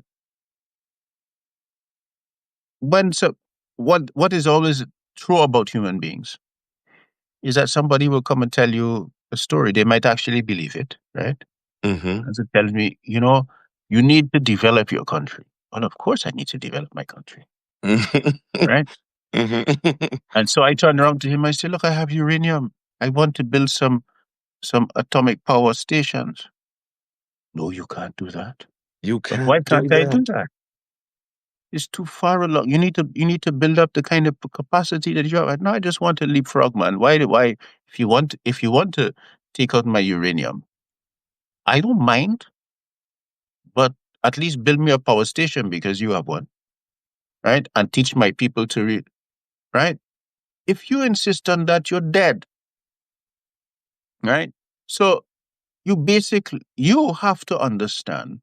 How, You have how to you really have to be able to understand how what is the structure of the intent of an actor, because what people say and what they mean, sometimes people don't even know what they mean. So well, the person goes away. He says this person has ideas about themselves which are beyond their station, right? So um this you're making very, very deep historical references I between the know, lines. It's I know. how many assassination attempts has the young man already survived? I don't know, but more than he's saying.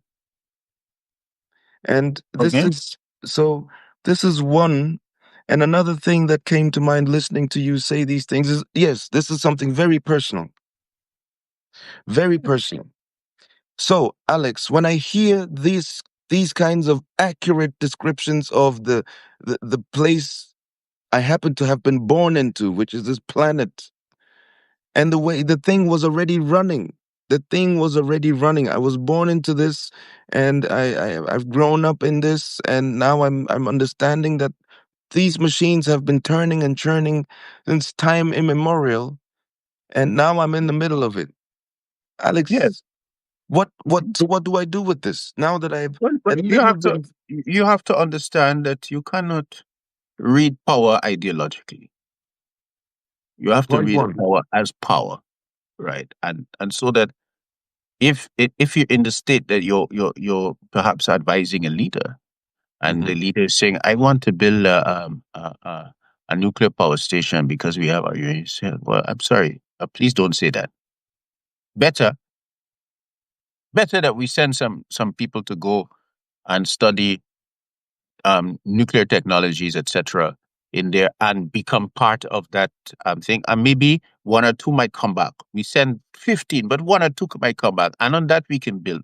But right now, we need to get to stage this, right? mm-hmm, And unless there is, unless there is another actor who can balance off against that one, I think we should leave that one on, right? And you have to be able to cultivate yourself with with the capacity that that your your analysis has been accurate enough that it can be respected, right? Because you can't, because you see something that because you see something that doesn't mean you have to say it. Some things everybody's seen it, nobody's mentioning it, so you walk in and you say, "Well, how come nobody?" So you mention it, right? That is the nature of human beings, is that something every no they not everybody will punish you for mentioning it, mm-hmm, mm-hmm, right? mm-hmm, mm-hmm, Because the human situation is much more nuanced than we think. I the my problem with the petty bourgeois is that they idealize power, like they're uncomfortable with power, with the nature of power, because they want to be able to get on with their personal ambitions mm-hmm, without without the the necessity of dealing with the communitarian ambitions, right? And they want to be able to successfully forget about it. So they Yes. don't talk about power and certain types of things, and because the petty bourgeois gives charity, right? They give charity, and they're not obligated to look after the poor and the weak of their societies, right? Yes. And this is what results in this. So I think that we really have to begin to build um, we have to begin to build groups of people that are able to carry some kind of knowledge of an analytic capacity to actually analyze power as it is. As it is. As it is. And that Right. is not easy. And I'm afraid you leave the university Oh and it no, does not prepare you to do that. it doesn't. University doesn't prepare you to do that. Well, it allows you to. I have an example to illustrate what you've just said. Hmm. Um, I'm trying to remember. This is January 6th, the US situation. When was this? 2020? The January 6th event. Oh God! Oh God! Let me see. January 6th. What year was this exactly? It matters a little bit because Yeah, it was an anecdote, something that I realized, the capital attack of January yeah. 6th. But Of you know, for me, a lot of times my position is that what does that have to do with me? well, hold on. It's interesting because on that day, Yeah. I noticed something. Remember that I was part of a research unit that had predicted the fall of the U.S. This was the title of that paper, "The Fall of Mm-hmm. the U.S. Empire by 2020." So Mm-hmm. when on January 26, 2021, and hold on, just as a small detail, the fall of the U.S. empire by 2025, but then under George W. Bush, it was shaved off to 2020 because he was an accelerant of the variables that we had identified. And then under Obama, we said, oh, he's slowing it down a little bit. And then when he pivoted to Asia, we said, okay, he's slowed down the accelerants to a point where it's between 2020 and 2025. These prognoses were made in '06, '09, '12, Mm-hmm. or published in between '06 and 2012. So I say this to say the following. When on on January 6, 2021, that happened, all of us were calling each other. Are you seeing Mm-hmm. what is happening? Are you seeing the accuracy of our tools? It is in 2021. It is happening. Mm-hmm. Mm-hmm. And I noticed something. Around that date, Mm-hmm. the US Institute for Peace, USIP, Mm-hmm.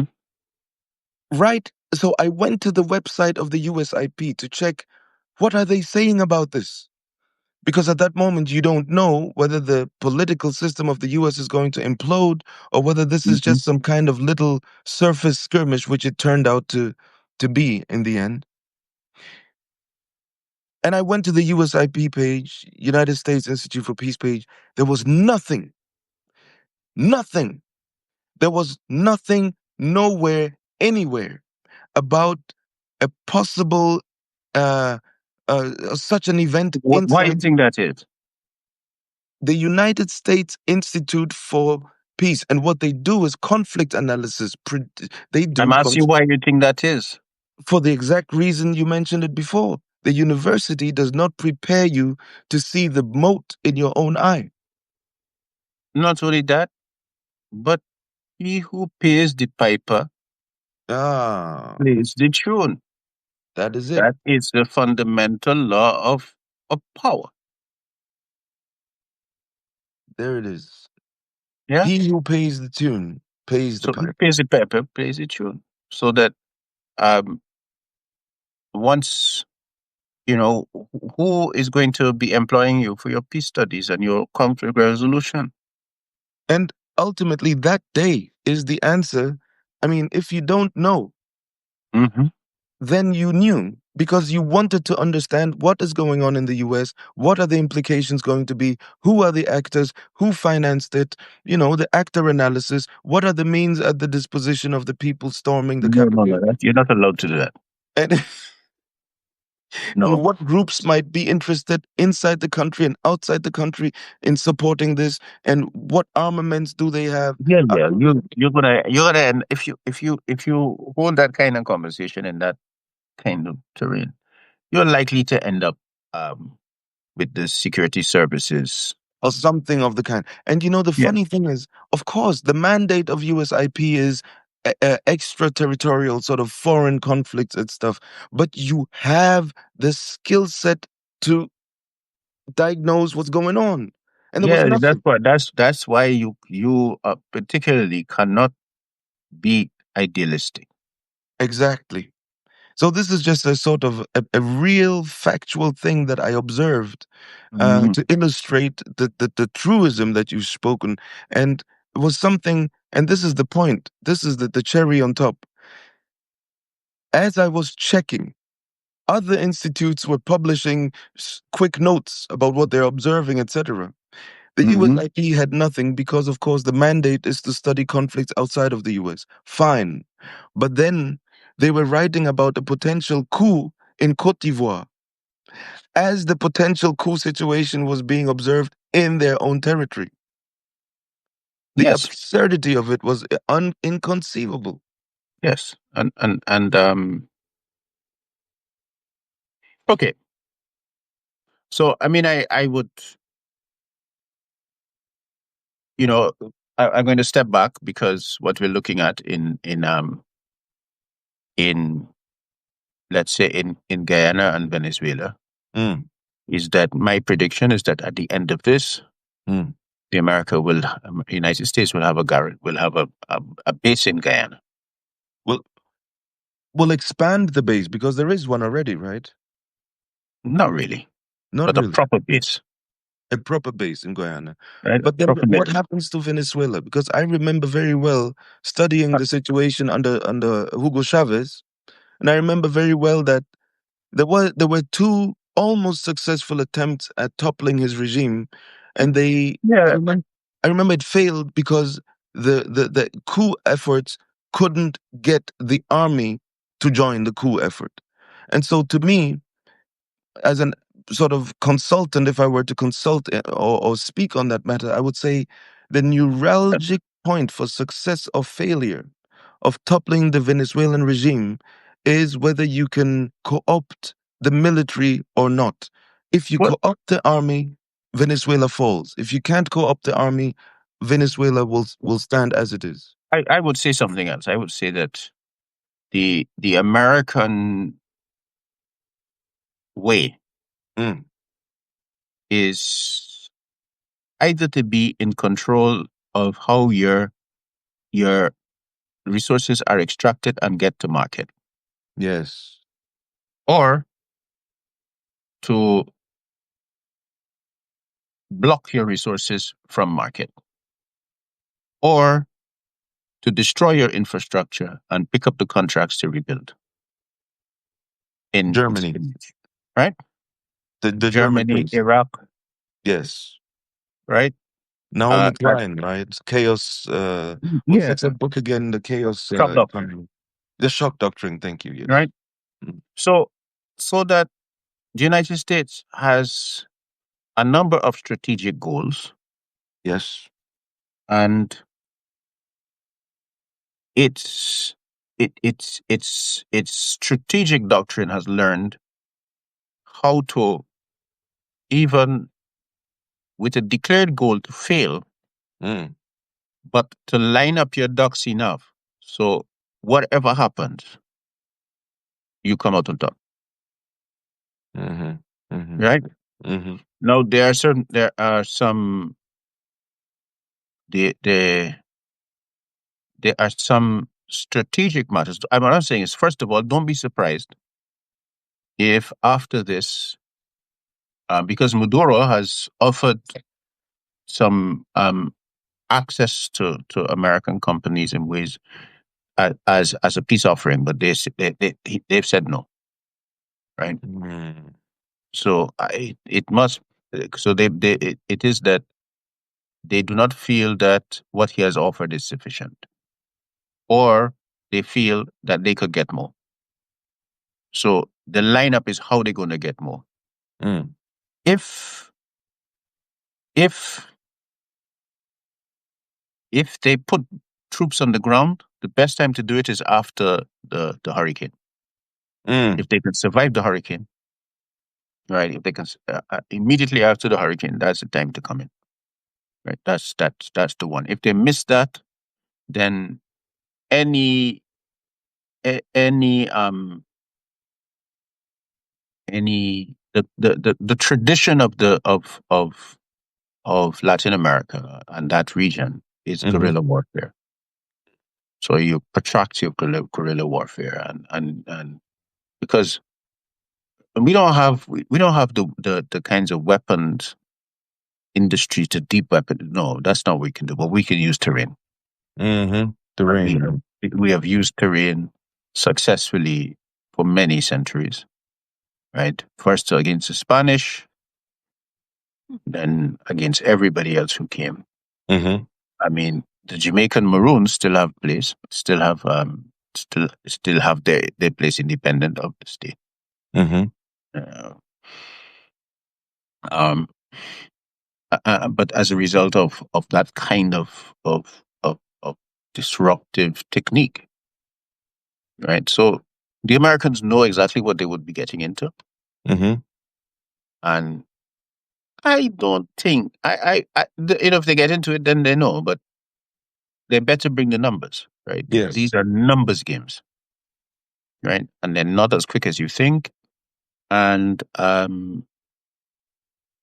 would, I actually at this point would be surprised if they did that, right? But they stand to get, as I said, they stand to get. If I were them, I would hold the line long enough to ensure that the Guyanese government passes the kind of laws that give me secure a secure base in their country, right? Mm-hmm. Uh, um, especially with their fear, especially with their belief that they're going to that the Venezuelans can be overrun. Mm-hmm. You maximize that, you leverage that out, um, because that is going to bear fruit for another 100 years. It is not just about the domination of Venezuela; it is also about the domination of Brazil. I agree. And here's just before I feel like you're wrapping up, but Mhm. as you speak of these things, I'd want to throw in the Russian military, Iranian military cooperation with Venezuela. Either of these two, if you have any aspects of that that you'd like to throw in here, because I remember, Those are very simple. This is where you're going to get your troops from and your funding, etc. and your Right? army. That's a proxy war. Mm-hmm. Right? Fine. Right? That will help. It's a proxy war. What the Iranians will be able to give them are drones, Mm-hmm. especially drone because if you look at Venezuela, between Venezuela and Trinidad, there's a basin, right? There, and so on. So any ships coming in there, and so they're particularly vulnerable to to maritime drones, Mm-hmm. and so that's what they will get. But none of them are going to come and fight for that. I mean, they may send the Venezuelans may be able to pay for mercenaries and so on from those countries, which is normal, right? The American mercenaries fighting in Ukraine, Mm-hmm. right? That's normal procedure. So not nothing, none of those matters that we're mentioning Mm-hmm. um, are are not to be expected. The Yes. question it is the Venezuelans who are going to have to do the fighting. Hmm. Now, Colombia has said that they're going to come in on the side of Yes. the Venezuelans. Now, if I were the Americans, that would worry me, Mm. right? Because um, because remember that when Simon Bolivar he established the Bolivarian Republic, it included places like Colombia, etc. Yes, yes, yes, yes, Right. yes. I remember So that. they are within the symbolic order. There are fantasies of unity that Fraternity, yes, and yes. fraternity that in an age like this, the Americans interfere with at their peril, right? So they may and um and their incompetence, may be in our interest. But people are going to die. That is clear. I mean, He that's not promised it. right. People are already dying by the sanctions, etc. So we need to be honest about what is actually happening, what is possible, what we would love to know. We would love to know that it becomes some great conflagration or something that no, it's not going to do that. Right. And this is, yes, this is another thing that we've talked about, which again, I always have this personal take on it, but I think there's some things going to happen in the next few years, which is many people are going to learn to live in a fascistic order comfortably. Many people are going to learn how to live What comfortably people have with. been living in what when you look at the situation of Black Americans in certain of those urban communities, we think they're dealing with. That's it. That's it. Accommodate within the belly of the beast. And that is an aspect which we I mean, look at us. We are living in UK, Germany, France, so all these places, and our taxes are doing the killing of the civilians in Gaza. Yeah, And but this I'm is, saying to you that we're talking about that. What happened with the Congo, yes, right? Sudan. Where do you think you got you on your phone? Where you think the minerals? You understand? It's like I think we have to become brutally honest about the actual nature of the entanglement of our situation. Right? We're already there. You've reminded me of something my professor at university used to say, and it has become so potent now. He used to say, um, you can measure you can measure the viability of a state by its capability of um, of coping with of coping with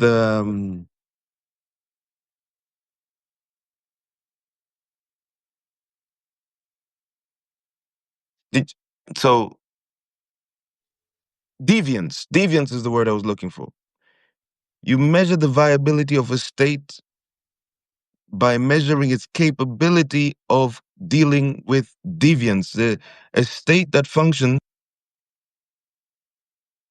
always calculates a particular amount of deviance that it can manage, that it can suppress, and that's what we're dealing with right now. That's what we're dealing with right now.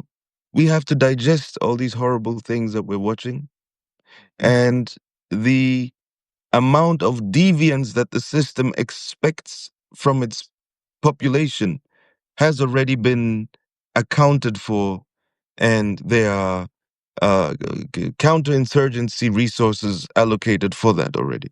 Okay, precisely. Yeah. All right. Listen, the sun has gone down. I want to pray. Thank you very, very, very much, Alex, for the time that you take for these conversations. I hope it was as insightful for our audience as it is always for me. Please visit Dystopia Unmasked. Have a look at the article archive that Alex has grown almost every week by planting the seeds of inquiry and exploration that have amounted to the domain and the theory, the grand theory that you're developing of um, psychopolitical symbolic order. And I think we can end it here. Look into the texts, the paper, the archives. Read up and invite people to join us every Wednesday at 10 Greenwich Mean Time, 11 European Standard Time. Yeah. Um, and And and and I have to say, I have to really apologize because I didn't I I was late. I didn't, I had some family obligations which came up suddenly, so I had to deal with them. And so I couldn't do this morning. mm, And they came upon me rather suddenly, so I couldn't plan it and announce it. But also, so that dealt with, alhamdulillah. But also, people will notice I haven't been publishing. I've actually burnt out. I'm tired, mhm. and I'm not only that, but I've started writing a text on Lacan and psychopolitics. Oh, look at that old, very well-known remedy for burnout. More work. Yeah, no, but I'm just planning. I'm not writing Mm, at present, and so on, and just organizing things, and really getting some much needed rest. mhm, Uh, but I had planned an article mm, which I thought was a masterpiece mm, um, of exploration, and then I sat down to write it and realized I couldn't. mm, Okay, so I'm making some plans. We're now at about 980 something people on Dystopia on Mass. We have 980 something subscribers, and as I'm writing that book and thinking about it, I would like to to once we get to 1,000 subscribers. So if you can encourage people to get there, right? Yeah, and once we get to 1,000 subscribers, one of the things I would like to do is to launch what would be a monthly meetup in which, or I call it a course in which we look at a text. There's a particular book which um, has been very influential in elite circles called The Sovereign Individual. mm, I can't remember the full name, and I mm. think that's a good text to understand the kinds of fantasies that our elite um, entertain. Yes. It was written in the late 90s, 97, so it got some things right and some things wrong. Mhm, mhm, But mm. I think studying that would give you a bullshit detector second to none, and but also force us to begin to explore vast trends of global history and to contextualize things in ways that I think only response to a text like this can do. Right? Mhm, William Rees-Mogg used to be the head of the BBC. His name is Lord Rees-Mogg, and the other Rees-Mogg, who is the Conservative MP, he is his son, and it then gives you a window into the kind of thinking. And then Lord Rees-Mogg, or he advises um, billionaires, millionaires, wealthy people on where the economy is going, how it is going, and how they should position themselves. And so I think it's a really useful book to use, right? And I'm thinking of something that we meet once a month for 12 months, and we go through the book, a chapter, roughly a chapter a month. Hmm. Hmm. Right. Okay. So we may have to cover a bit more, but the point is to get to actually finish the text if we want to finish the text. But the point is a journey in which you can begin to learn psychopolitics, but also um also in in in in conversation with the fantasies that power of our time has, and the way that some of them have come crashing down, because they certainly have, Yes. because they because corporate power thought that it had reached a point it could separate itself from coercive state power, and has now found itself in that if they had made that separation, then Chinese corporate companies would have dominated them Hmm. because of their integration um, with political power. Yes. And so Yes. uh, and so they began to, so the fantasy took a very quick change. Hmm. So the idea is not so much that, but to split the world into regions in which companies and corporate interest and some kind of hegemonic political interest Hmm. organize the regions, and because you have to pay for infrastructure, etc. And companies are not able to do that. Yes. Remember that the largest in any economy, we know from the time of Ibn Khaldun made it very clear: the largest spender in an economy is the government, Mm. not a corporation. Well, Yeah. that was before the transnational companies became more powerful than states. Well, they may be more powerful than states, but within land masses, Oh, they are yes, not the within. largest spenders. Yes. The largest spenders are states, because Yes. the states, the companies require infrastructure, Hmm. Hmm. Hmm. which allows them to be companies, but they don't want to pay for the infrastructure. What they want to be are to be subsidized to do what they do. Yes. Yeah, Yes. yeah. So anyway, that's what I'm thinking about. So over the next few weeks, I'll be planning it. Hmm. I'll come up with an occasional article, but I reckon they'll be very short. And they may not be what you come to. They may be very different from what you would kind of expect. But because I'm actually very tired. Mm. Good thing is I've now also started writing very short essays that are very condensed. I'm zooming in on the totalitarian aspects. You've written Mhm. about the libidinal uh that interface between technology and the libidinal control of the populations in the West, and I'm going to join you there. I've Mm. started writing about the technocratic totalitarian facet of the hegemonic power that we're living in the hegemonic moment that we're witnessing. And so I've started writing short essays. There will be more.